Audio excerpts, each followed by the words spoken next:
मूंगफली का जादुई चूल्हा। लो फूटी किस्मत, एक और ढाबा खुल गया। अब क्या होगा? लगता है अब तो काम पिट ही जाएगा। रोहित और काजल दोनों को पूरा विश्वास था कि उनका ढाबा अच्छा चलेगा, क्योंकि वो पूरी ईमानदारी से ढाबा चलाते थे और ऐसा लजीज खाना बनाते थे कि लोग उंगलियां चाटते रह जाते थे। खाने में क्या बनाया है? शाही पनीर, दाल मखनी, मटर पनीर, बैंगन भरता, रायता, सब मिलेगा। बोलो क्या खाओगे? एक दाल मखनी और बैगन का भरता लगा दो, और सुनो, एक लस्सी भी जरूर देना। जी बैठिए, अभी लगाती हूँ। धीरे धीरे ढाबा इतने जोर से चल निकला कि चारों तरफ से नोटों की बारिश होने लगी। अब तो ईश्वर रोज ही नोटों की बारिश करने लगा है। हाँ जी, अब तो हमारे ढाबे की चर्चा बहुत दूर दूर तक होने लगी है। ऐसे ही मुनाफा होता रहा तो देखना, हम जल्द ही किसी बड़े होटल के मालिक बन जाएंगे। तभी रोहित का फोन बज उठता है। अरे वैभव का फोन है काजल। क्या कह रहे हैं देवर जी? हाँ बोल वैभव, क्या पैसे भेज दूं? ठीक है, भेज दूंगा। ये कहकर रोहित ने फोन रख दिया। पैसे भेजने को बोल रहा है क्या? हाँ, कह रहा है कि कॉलेज की फीस जमा करनी है और कुछ किताबें खरीदनी है। अब तो इस वैभव से ही कुछ उम्मीदें हैं। भगवान करे पढ़ लिख कर बड़ा अफसर बन जाए। दुनिया में जहाँ अच्छे लोग होते हैं वहीं बुरे लोगों की भी कमी नहीं होती है। ठाकुर सुल्तान सिंह कहने में तो आदमी था, मगर था पूरा शैतान। एक दिन उसके आदमी ढाबे में आए और बोले, क्या बे रसोइये, ये पटाखों की लड़ी तेरी है क्या? तमीज से बात कीजिए, वो मेरी पत्नी है। बे कहे तो इस पटाखों की लड़ी में तमीज से आग लगा दे। सुल्तान सिंह के आदमी की ये बात सुनकर काजल को गुस्सा आ जाता है। सीधे से अपना रास्ता पकड़ लो, वरना पुलिस को बुलाऊंगी। पुलिस का नाम सुनकर सब बदमाश हंसने लगते हैं। ए पटाखा लड़ी, हम पुलिस से नहीं डरते, हम तो बस अपने ठाकुर से डरते हैं। अब जा रहे हैं, फिर आएंगे, समझी? ये कहकर सुल्तान सिंह के आदमी चले गए और उनके जाते ही काजल रोहित से बोली, ये ठाकुर सुल्तान सिंह कोई बहुत बड़ी तोप है क्या? गुंडों का बादशाह है, कहते हैं कि पुलिस भी उसके रास्ते में नहीं आती है। कुछ दिन बाद वह रोहित अपने ढाबे से हर महीने लाखों कमाता है और मैं बस हजारों। तो फिर क्या चाहता है तू? यही कि अगर उसका ढाबा बंद हो जाए तो सब ग्राहक मेरे और हर महीने लाखों की आमदनी हम दोनों की आधी आधी। ठाकुर मंजूर हो तो बोलो। मंजूर है, हम उसका ढाबा बंद करवा देते हैं। सुल्तान सिंह ने दिनेश के साथ जैसे ही ये सौदा किया, उसके आदमी रोहित के ढाबे पर पहुंच गए और ठाकुर का हुक्म है कि तू अपना ढाबा बंद करके यहाँ से फुट लो। पर क्यों? मैं अपना ढाबा बंद नहीं करूंगा। तो फिर ढाबे के साथ साथ तुझे भी जला डालेंगे ठाकुर, सोच ले। तभी काजल क्रोध में बोली, जलाकर तो दिखाए, क्या पुलिस और कानून नहीं है? हम पुलिस की मदद लेंगे। सुल्तान सिंह के आदमी बस हुक्म देकर चले जाते हैं और फिर उसी रात, मेरे पति की जान बख्श दो ठाकुर साहब, उसे मत मारो, उसे जिंदा मत जलाओ ठाकुर, मत जलाओ उसे। ठाकुर की बात न मानने की सजा तो मिलेगी, हरगिज मिलेगी। अब तो ये इस ढाबे के साथ ही चलेगा, राख बनेगा राख, समझी? ये कहकर सुल्तान सिंह हंसने लगा और चलो बे, देखते क्या हो, लगा दो आग। मत लगा आग, मत लगा। कुछ ही देर में ढाबा धूं धूं करके जल उठता है। काजल, काजल, काजल, मैं जल रहा हूँ, मुझे बचाओ काजल। अरे कोई बचाओ, ये जालिम मेरे पति को जिंदा जला रहे हैं।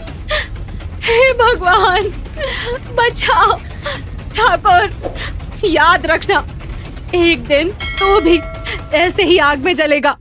पुलिस इसे हादसा बताकर फाइल बंद कर देती है और काजल हिम्मत दिखाते हुए फिर से ढाबा शुरू करने की कोशिश करती है। अरे ये तो वही मिट्टी का चूल्हा है। मिट्टी का चूल्हा ले लो बेबी जी, बहुत अच्छा चूल्हा है। पर हमारे यहाँ तो सब काम गैस पर होता है। तो क्या हुआ, एक चूल्हा तो रख ही लो और हम माँ बेटी को खाना खिला दो, बहुत भूख लगी है बेबी जी। काजल उनको खाना खिला देती है और वापस जाते समय वह औरत फिर से कहती है, देखना बेबी जी, एक दिन ये चूल्हा तुम्हारे बहुत काम आएगा। अब तो बस यही चूल्हा बचा है, मैं इसी पर खाना बनाकर खाऊंगी।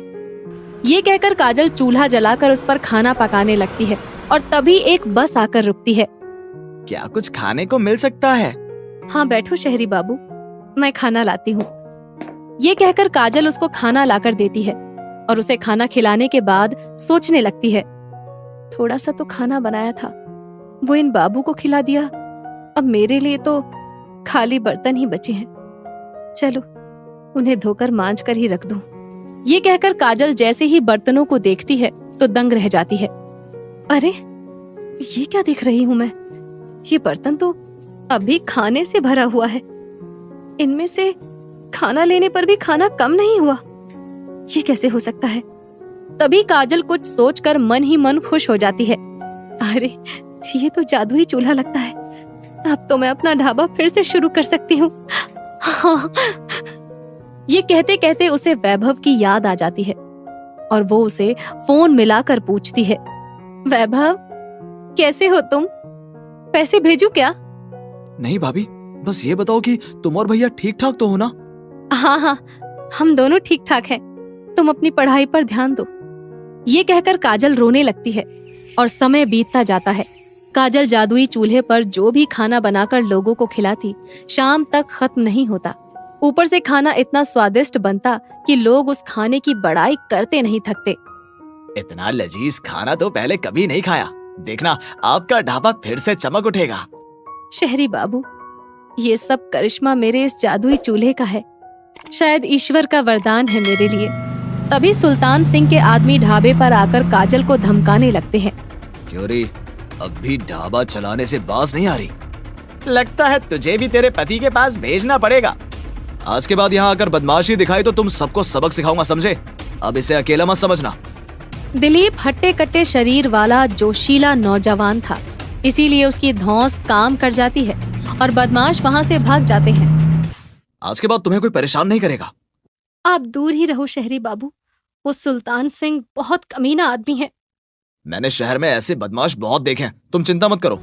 कुछ ही दिनों में जादुई चूल्हा और शहरी बाबू की मदद से काजल का ढाबा फिर से चल निकलता है, मगर दिनेश का काम पहले से भी ज्यादा खराब हो जाता है। इतना बड़ा कांड करके भी क्या हाथ आया?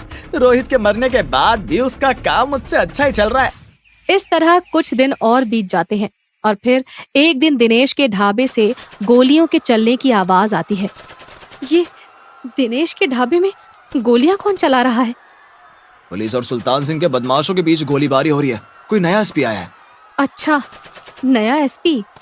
हाँ, नया एसपी। कहते हैं उसने शहर से बदमाशों का सफाया करने की कसम खाई है। अब तो सुल्तान सिंह की भी खैर नहीं। ये सुनकर काजल की आत्मा खुश हो गई और वो मन ही मन सोचने लगी, आखिर भगवान ने जालिम ठाकुर को मारने वाला भेज ही दिया। अब तो रोज रोज ही बदमाशों के मारे जाने की खबर आने लगी और लोग पुलिस के कारनामों की जय जयकार करने लगे। नया एसपी जिंदाबाद, पुलिस प्रशासन जिंदाबाद, नया एसपी वैभव कुमार जिंदाबाद। नया एसपी वैभव कुमार? हमारे देवर का भी तो यही नाम है। ये कहते कहते काजल रोने लगी। काश ये एसपी वैभव कुमार मेरा देवर होता। इसके 2 दिन बाद ही सुल्तान सिंह को पकड़ने के लिए पुलिस ने उसकी गाड़ी का पीछा किया और उस पर लगातार फायरिंग की। इसी फायरिंग के चलते सुल्तान सिंह की गाड़ी काजल के ढाबे के सामने आकर पलट गई और उसमें आग लग गई। वाह रे भगवान वाह, तूने मेरे साथ इंसाफ किया। कल इस जालिम ने जिस तरह से मेरे रोहित को जला कर मारा था, आज वैसे ही ये भी जल कर मर रहा है। काजल ये कह ही रही थी कि तभी पीछे से वैभव की आवाज सुनाई देती है। भाभी, मैंने अपने भाई के सब कातिलों को मौत के घाट उतार दिया है। ये आवाज सुनकर काजल पीछे मुड़ती है तो वैभव सचमुच उसके सामने खड़ा था। वैभव, तुम पुलिस अफसर? हाँ भाभी। तभी दिलीप वहाँ पर आता है और हैरानी से कहता है, क्या वैभव कुमार तुम्हारा देवर है? हाँ शहरी बाबू। ये शहरी बाबू कौन है भाभी? तेरे भाई के बाद मुझे सहारा देने वाला यही एक नेक आदमी है देवर जी। इस तरह बुराई का अंत होता है और अच्छाई की जीत होती है। काजल से शहरी बाबू के बारे में जानकर वैभव बहुत खुश होता है और वो काजल का विवाह शहरी बाबू के साथ कर देता है और फिर वो दोनों रोहित के नाम से एक नए ढाबे की शुरुआत करते हैं।